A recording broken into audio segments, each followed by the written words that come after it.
Hi friends, இங்கே பாருங்கள்.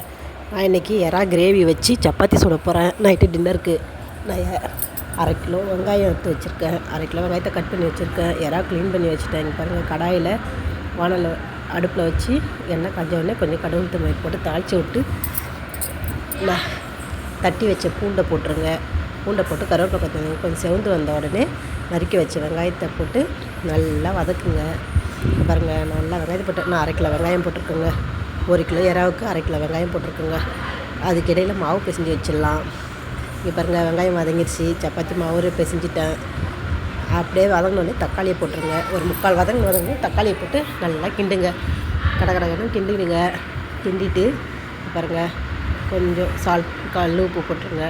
தேவையான அளவுக்கு உப்பு போட்டுருங்க. அதையும் போட்டு வதக்கிட்டு பாருங்கள், அந்த கேப்பில் சப்பாத்தி மாவு ரெடி. சப்பாத்திக்கு கிரேவியும் தொக்குக்கு வெங்காயமும் ரெடி. பாருங்கள், வாஷ் பண்ணி வச்ச எறாவை எடுத்து அதில் போடுறேன். நான் போட்டு நல்லா வதக்குங்க. வதக்கிட்டு நல்லா வதங்கிட்டா தண்ணி விடுதுங்களா, அது கூட ஒரு ஸ்பூன் மஞ்சள் பொடி, வெறும் மிளகாய் தூள் 2 ஸ்பூன், ஒரு 3 ஸ்பூன் மல்லித்தூள் போடுறேன். மல்லித்தூள் போட்டு நல்லா கிண்டிடுங்க. கிண்டிட்டு அது எப்போவுமே யாராவது தண்ணி வைக்க மாட்டேன். தொக்கு வைக்கணும் தண்ணி வைக்க மாட்டேன். இந்த கிரேவி வைக்கிறதுனால 1/2 டம்ளர் தண்ணி வைக்கிறேன். தண்ணி வச்சு அப்படியே மூடி போட்டு வச்சுருங்க. மூடி போட்டு வச்சிங்கனாக்கா அதுக்கிடையில் ஒரு 10 முந்திரி பயிறு கொஞ்சம் சோப்பு போட்டு அரைச்சிக்கலாம் பேஸ்ட்டாக.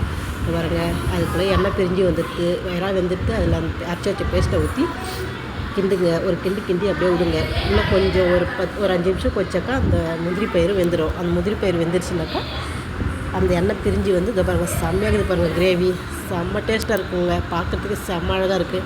அது கூட சப்பாத்தியை போடலாமா? சப்பாத்தியை ஊற்றி போட்டுடலாம். இங்கே பாருங்கள், சப்பாத்தி ரெடி பண்ணிட்டேன். நான் கோதுமை மாவு வந்து வீட்டில் அரைச்சி தான் போடுவேன். கடையில் பேக்கிங் மாவுலாம் வாங்க மாட்டேன். அதேமாதிரி ரெடிமேட் சப்பாத்தி வாங்க மாட்டேன். அது உடம்பு கெடுதல். கொஞ்ச நேரம் சப்பாத்தி மாவு பிசைஞ்சு வச்சு மறுநாள் காலையில் எடுத்தாலே புளிச்சு போயிடும். அது பேக் பண்ணி வைக்கிறாங்க. அது வாங்கி சாப்பிட்றாங்க நிறைய பேர். தயவுசெய்து அதுமாரி வாங்கி சாப்பிடாதீங்க. இந்தமாரி வீட்டில் செஞ்சு ஃப்ரெஷ்ஷாக சாப்பிடுங்க. பார்த்தீங்களா, சப்பாத்தி ரெடி. அப்படியே ஒரு தட்டில் எடுத்து 2 சப்பாத்தி வச்சு ஆவி பறக்க கொஞ்சம் கிரேவி எடுத்து வச்சு சாப்பிட்டா அல்டிமேட்டாக இருக்குங்க. பாய்.